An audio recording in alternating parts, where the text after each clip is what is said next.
What's going on, guys? Welcome back to the first episode of Heavyweight Nation News. As you guys saw by our Instagram posts, we kind of had to. So much big stuff went on today. We had some new rules that we're going to sit here and talk about. We had a big-time commitment come out of the transfer portal. And then we had a big-time wrestler enter the transfer portal. And we're going to talk about some of our thoughts and opinions on stuff like that. But first off, I just want to let you guys know we released our new merch line. You can find that in the link in our bio on Instagram, or you can come over here if you're watching our videos on YouTube, and it'll be linked down below. Some awesome, really cool stuff. We're excited to get it, hopefully here in the next couple weeks, to be wearing it when we make videos for you guys. But we'll kind of just hop right into it. So let me go ahead and throw this up on the screen for you guys. Here we could see this, which is the official Team USA. Go ahead and made a nice article for us, super easy to digest. You can find this at teamusa.org. You can find this, which is the new set of rules, which hopefully, yes, which will be effective in 2023, 2024. So these are actually official rules. These aren't like a hypothetical situation. These are officially the new rules for the NCAA. So kind of hopping into this, NCAA Rule Committee met this week in Indianapolis, and they decided to, number one, make takedowns worth 3 points. Now, I know that's going to confuse a lot of people. It's a big rule change. I feel like, as long as wrestling's been a competitive sport here in the U.S., it's been 2-point takedowns. But they made this rule, hopefully, to kind of get the risk taking going. Guys are down by 2 points. And I think they're trying to make this so that guys are pushing a little bit harder, so nobody's going to be stalling. A lot of this, you could see, a lot of the fans, I think, and especially us here, we thought this year was a big year for stalling. We thought there was a lot of guys that kind of stalled in some matches that should have went other people's ways, and just a ton of stalling was done this year. And pretty much these rules that they made pretty much eliminated the stalling aspect from neutral and from top. So we'll kind of get into the which is surprising that we saw so much stalling this year, mainly because they made stalling more like if you back out of bounds, you should immediately get hit with the stalling. Mm-hmm. And they did all these stalling rules, so it's weird we saw a lot of stalling this year. Yeah, and this just kind of, they really want the sport of wrestling to be almost like freestyle, where, and I saw a lot of people kind of complaining and saying just make college wrestling freestyle at this point, because these set of rules is going to push the action to the max. So like I said, we got 3-point takedowns here, which is kind of going to eliminate a lot of stalling in that last period, that third period. It's going to definitely help the guys who are trying to push and score a takedown. And I think they're also doing this because you can't hold on to a 2-point lead. You got to make sure you're defending yourself. You got to make sure you're wrestling, because if that guy gets a takedown, he's not going to tie it and send it to overtime. He's now going to win. So I think that's definitely going to be something huge. And then, as you can see, second rule here is they're going to eliminate the hand touch takedown. So a lot of people saw there was some big controversy this year with a couple matches at NCAAs with people getting the hand touch takedown and losing. So they're going to decide to take that out. So me and Matt are kind of assuming that this is going to mean your knees are going to have to touch. So you're going to be able to kind of quad pod with a guy behind you, and you're going to be able to kind of maybe go ahead and hit a roll, anything like that, to kind of switch positions without being worried to take it's either going to be the knees or both hands like flat. Yeah, that could be both. It could be both hands. It could be the knees. We're not really sure. I'm sure they're eventually going to clarify that for us as some more things get talked about here. But so that's the second big rule. And then next here is we're going to talk a little bit about near fall points, which to me, this is a good rule. So forever it was 2 or 4. So if you got a 3 count, you only got 2 points. But now they're introducing 2, 3, and 4-point near falls. So you'll be able to get 2 back points, you'll be able to get 3 back points, you'll be able to get 4 back points, which I like, because we saw a lot of times guys were getting 3 swipes and you're only getting 2 backs. And I think this is also going to cause a lot of guys to fight off their back a little bit harder. Yeah, and especially with the riding time modification, which we'll get into right here. Yeah, which means even if you have a minute of riding time, but you did not score on top, you can't get that riding time point. This is going to be for stalling. This is a huge thing that's going to happen, because you see a lot of people riding that nationals. Guys were sitting on ankles pretty much, I think, in almost every match. We had one guy that was up by a couple points, and he would sit on an ankle and secure a riding point. He's getting an extra point, and now he's up on a lead. So now you got to be able to turn a guy. You have to be able to turn.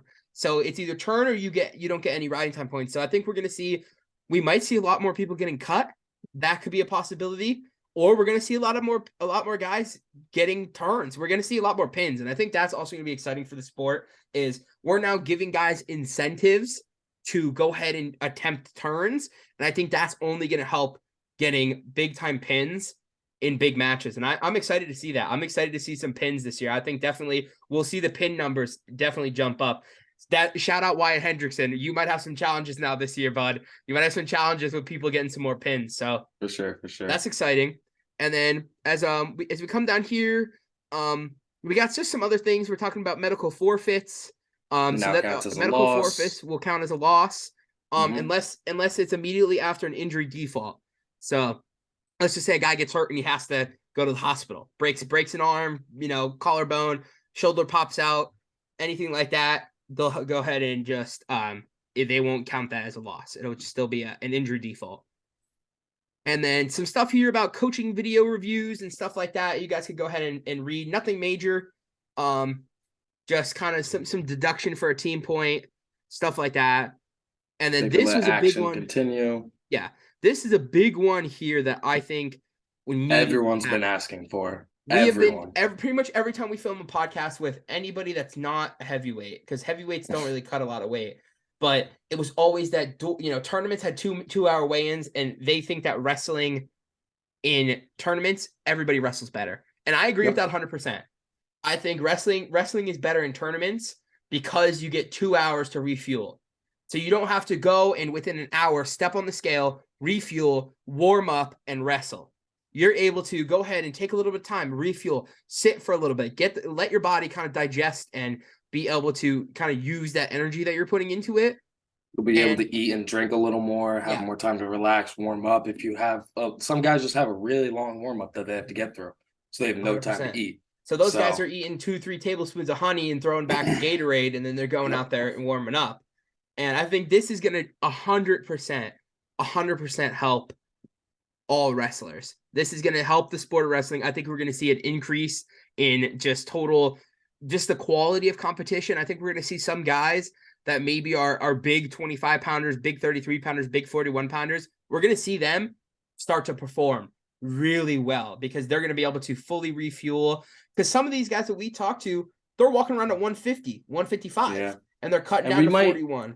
We might even see people have a change in weight. Yeah. If they can make 25, but down. They don't. Exactly. They don't wrestle well at 25 because they just feel like crap. This extra hour might convince people, I can go 25 because I have an extra hour to just replenish, refuel. So 100%. It's going to be definitely interesting to see. 100%. So, and then this is just kind of talking. We got a fun one here. Facial hair no longer than an inch will be eliminated. So anybody that wants to grow out a sick beard, we're hoping we see in the next year or two some crazy beards. I think that would be super fun to see some guys kind of get some beards going and get some exciting stuff like that. Some mustaches, definitely. 100%. Yeah. And I like this one too, which we kind of skipped over a little bit, which is our bad. Mm-hmm. Official could let action continue after penalizing a legal hold and not require a stoppage after imminent scoring finishes. So this would basically be kind of like a locking hands situation. So anybody who knows locking hands, every time you see a referee hold up locking hands, you see the coaches in the corner screaming free move. So the ref isn't going to stop until you at least make an attempt to score. So this is going to be, I think, potentially dangerous.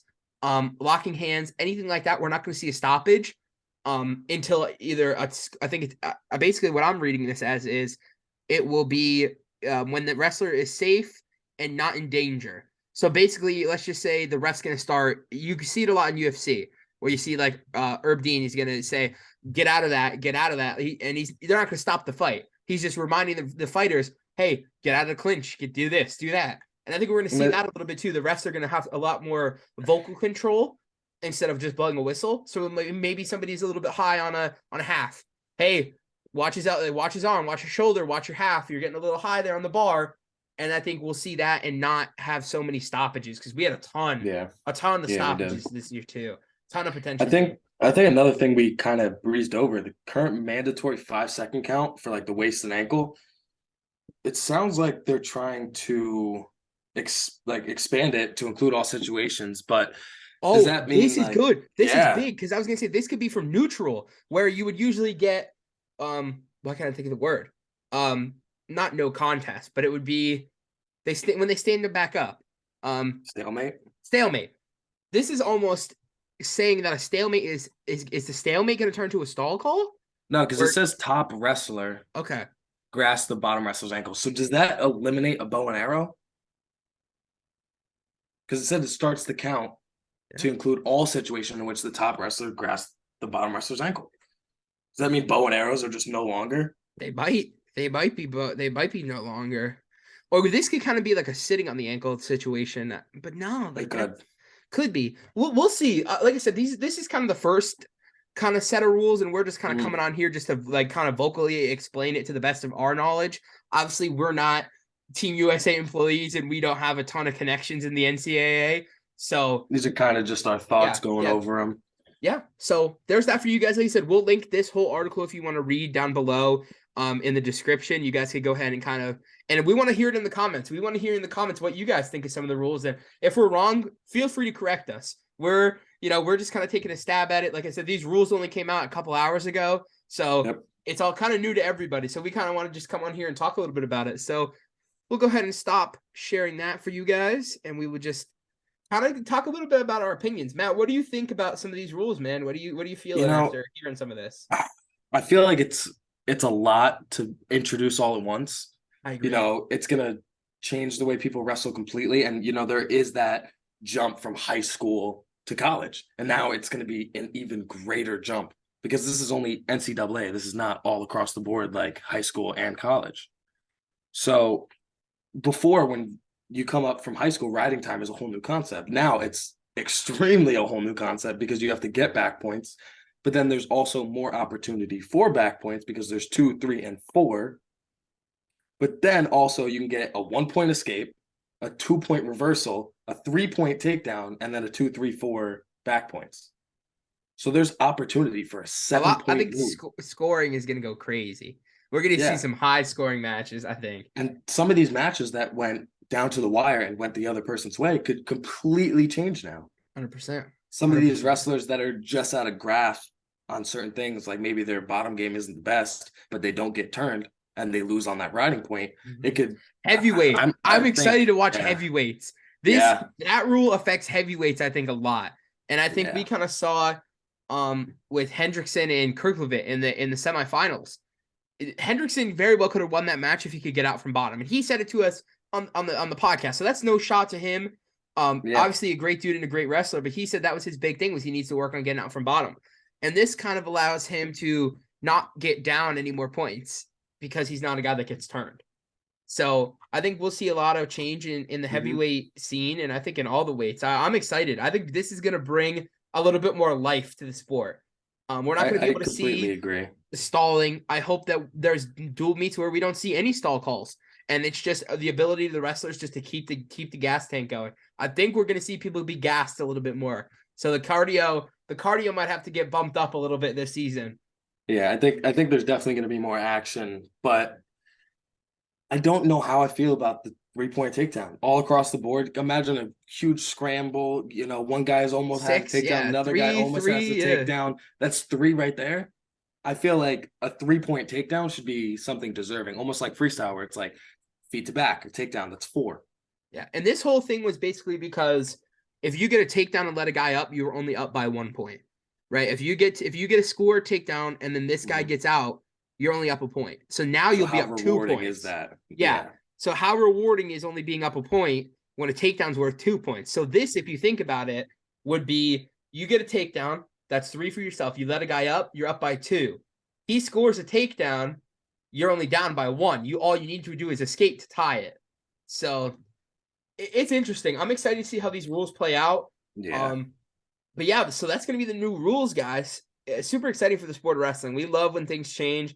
I know the fans probably are not liking this right now. I read some comments on some forums and some Instagram pages, and the people do not look too excited. But I think it's going to be good. I think we're going to see the sport of wrestling get a little faster, which I'm excited for. We might see a lot more techs. Yeah. some Because techs. I think a lot more pins. so I much think guys more. pushing for that near fall to be able Yeah, to definitely. be But able to get riding even if the time. guy's pushing for the near fall and he only gets 3 swipes, instead of that being 2 now, he's getting 3. That's way closer to a tech. Yeah. And if he secures 100%. that riding time on point or on par with him turning him, that's 4. Boy, I bet a lot of people are happy Spencer Lee's gone. No more Yeah. tilts. The amount of 3-point tilts that man would get, where he was only getting 2 points before, that's big. Huge. Big time, man. So all those guys that are hitting those tilts and bars and stuff like that and just getting kind of 2 swipes, push for that 3. I think, like I said, it's going to be some high scoring matches, some competitive matches, and some pins. I hope to see a lot more pins because pins are exciting. Who doesn't want to see a guy get pinned? Like, as much as we're big fans of the sport, seeing a pin, whether it's for your team or against your team, it's like, oh wow, that was a pin. Like, there's nothing you could argue with a pin. So I'm hoping that the scoring of the matches is going to be exciting, and I think the pace, man. And I'm excited to see some facial hair. We better see some crazy facial hair come nationals. I want to see some beards, some stashes, some goatees. Let's throw them in there. Yeah, man, that would be exciting. Super exciting. Yeah, so, and talking about all this wrestling, we have to touch on the portal and the commits that came out of it. Huge portal talk today as well. So number one, we'll address this a little bit. We got the man, the 165-pound demon. We got Shane Griffith. He's deciding that he is going to continue wrestling. He has 1 year left, a grad year, and all the Ivy League schools are out of the picture. You cannot become a grad transfer for an Ivy League school. So, that being said, Matthew, let's just pick. What do you think are 3 predictable landing spots for Shane Griffith? Iowa. Okay. Because, his former teammate did the same thing. Yeah. Real Woods is doing very well in Iowa. Real Woods went from Stanford straight to Iowa, and look at his success now. I called this right at the finals. I was like, he has another year of eligibility. Technically, why not go to Iowa? Why not follow Real Woods? 2 more. Come on, Mac. Think of some good ones here. Penn State and Michigan. Anyone enters the transfer portal, you have to put those into the question. Where do you want to go? Mine are a little out of pocket. Pocket. You might look at me a little funky, right? I'm going Arizona State. Ooh. I'm going Pitt. And I'm going to Rutgers. He's coming back home to Jersey. Rutgers, all right. I wouldn't be mad at Rutgers. I wouldn't be mad at fellow Rutgers. Jersey boy here. He's been out in California. Mom and dad are missing him back at home. I think he could come back home to Rutgers. And who knows if he can handle the weather? Who knows? Who knows, man? Arizona would be a good one. Kind of stay with the Cali weather. Still be able to kind of look at his future. Maybe no matter what his degree is in, he still has a lot of opportunities out in California and out in Arizona. So those are my big 3 picks. Michigan's not out of the picture. I don't know about Penn State. I think Penn State could be happy with Facundo. Yeah, Penn State could be happy with Facundo. Could be, but we could see some. How are you going to turn down? How are you going to turn down a national champ who's been just dominant almost every year? True, man. Off year for him this year, but the bracket was loaded. The bracket was stacked, man. And maybe you'll see him go down a weight. In my opinion, he might be biased. I think he did everything he could at Stanford. He won a national title. He saved their wrestling program. He did. How often do you get a guy that cares so much about something that he gets over $200,000 worth of donations from fans? He sold hundreds of thousands of T-shirts just to be able to save his wrestling program. And that really shows how much he cares and how much he didn't want to leave. Character, yeah. And I'm sure it was no choice, though. Decision. Obviously, you can only do so many years at an Ivy League school. Ivy League schools are not athletic schools. They're not like your Penn State and your Iowa. We got 6-7 year seniors. These are schools where it is hard to get into as a regular student, and it's hard to stay. It's hard to stay. It's a challenge mentally more than it is physically at these Ivy League schools. So when they tell you four and out at an Ivy League school, you're not getting another year. And I think he had some great times at Stanford. He proved everybody wrong. He wore that black singlet in the NCAA finals and, won a trophy, I think, for himself and for the fans more than he won it for Stanford. Because, obviously Stanford was cut by their administration. And it took this kid wrestling in grimy wrestling rooms or just small pieces of wrestling mats with his teammates to be able to now have a full program again with guys placing at the national tournament. And I think Absolutely. that's a big show of Shane's character, that he's, cares not just about where he's wrestling, but just the sport in general. And I think he made huge waves for wrestling. I think wrestling really Yeah, blew and up because of him. I think we're going to be very excited to see where he lands, and he's going to have success wherever he goes. We know that. 100%. Absolutely. And someone who landed somewhere today, Truex. Yes, Birdie Penn Truex from State. Cal Poly. He decides that, I think a lot of people knew. Me personally, I talked about it in a couple videos already, that we figured that Truex was going to be that guy. Now, here's the big question. Does he go 84 and Brooks go 97? Or does he go 97 and Brooks stays at 84? I see he goes 97. Interesting. I think he goes 97 as well. That might be just me personally talking, but I think he goes. I agree. Goes because 97. I saw Brooks this weekend. He is not that tall. I don't know if he can go 97. I think, why, if it ain't broke, don't fix it. Nobody's giving him a challenge at 84. I mean, why not stay there and send Truex to 97 where they've had success? They had a Cornell transfer in Max Dean within a year of him having that Kale training with guys like Bo Nickel and training with guys like David Taylor and Kyle Snyder. They were able to turn Max Dean into a national champ. So I think we could see a very similar thing with Truex. So another big one we had a couple days ago is we had Lucas Davidson from Northwestern. We saw a lot of guys leave Northwestern. I feel bad for the future of Northwestern wrestling. Great program, but it's sad to see where they're at now. So we had I think they'll come back and they'll restructure though. 100%. But when you got guys like Lucas Davidson and D'Agostino, who are two staples of their team, decide that they want to go ahead and make a move. Now, we saw Lucas Davidson commit to Michigan, which is going to be awesome to see Mason Paris train him and Adam Kuhn and him get the ability to get some of those really high-level training partners at Michigan. We're excited to see that too. We saw that with Brucky, who left Princeton and went to Michigan, and he had all really great successes next year, All-American at 97. So that's going to be huge. Another one, we got D'Agostino from Northwestern as well, 125-pounder. I think he has 1 year of eligibility left. Now, me personally, I believe that we could see him become a Nittany Lion. Now, that might just be out of pocket. Now, do I believe in Robbie Howard? 100%. Do I think Gary Steen has the opportunity to work his tail off this summer and come back a dominant 125-pounder? 100%.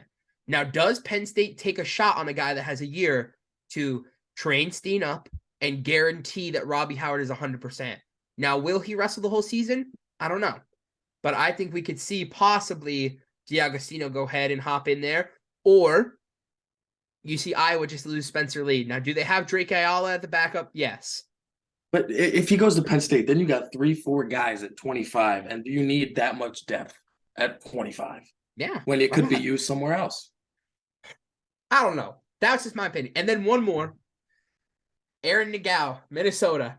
I think he's going to Penn State. Fill-in spot for RBY. He's a dominant wrestler, All-American. No reason why. And he's young.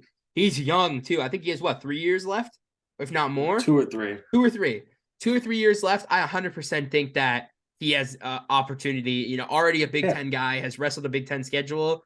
I think Kale takes him under his wing. We could see another national champ come out of him. 100%. Yeah. 100%, man. So it's going to be interesting to see where half these guys land for sure. 100%, man. Super exciting. Also, got the U.S. Open coming up next week. We're excited to see that. We got some ton of guys wrestling in the U.S. Open. Excited to see the premiere of the new Gable Steveson. I'm really excited for heavyweight. I think 125 kilograms is an open spot right now. Zilmer is not registered for the Open. Whether he does late, I don't know. But we're excited to see. I think Gable is going to be that guy to just kind of, I think it will be almost no challenge. I think I'm excited to see him and Mason Paris get into it. I think seeing them in a final, the U.S. Open finals, would be super sick. That would be an awesome match. But, I mean, how could you bet against him when the guy's a 21-year-old Olympic gold medalist? Yeah, it's really hard to. And, next week we will cover all of this on Instagram and our blog and everything. Link in the description. We might make a video too. I think we'll probably make a video similar to this at the end of the U.S. Open after we see who's going to meet who. We'll do a Final X preview. So we'll talk about the winners of the U.S. Open, and then we'll talk about who's going to meet them at Final X. to see who A makes lot that of world things king. coming. A lot of things coming in the next Yeah, week. wrestling's And coming once back, again, man. Wrestling's coming check back, out which the is merch. exciting. 100%. Check out Check the out the merch. merch. Linked everywhere. Linked in my personal, Matt's personal, Heavyweight Nation, linked in the YouTube bio. We're excited, man. Wrestling is back. Heavyweight Nation's excited. Got a lot of posts coming, and keep checking out the blogs. I just want to say, me and Matthew, we both appreciate the hell out of you guys. You guys have been cranking the likes on our blogs, and we've been super appreciative, super thankful for you guys have done. We went from posting blogs and them getting 20, 30 views to we're like at a steady almost 200. Some are popping off with a couple thousand. We're excited. Keep viewing the vlogs, man. We like seeing comments too. Anything that you guys want to ask us about, anything you guys want to critique, we're 100% open for any type of critiques. You guys are what we're doing this for. We're doing it for the fans. We're doing it to spread the sport, and we're excited for the future. And me and Matthew are both excited wrestling's back, man. We love the sport, love to watch. So, been a first episode, Heavyweight Nation News, man. We appreciate you guys for watching. Have a good one. Gotcha.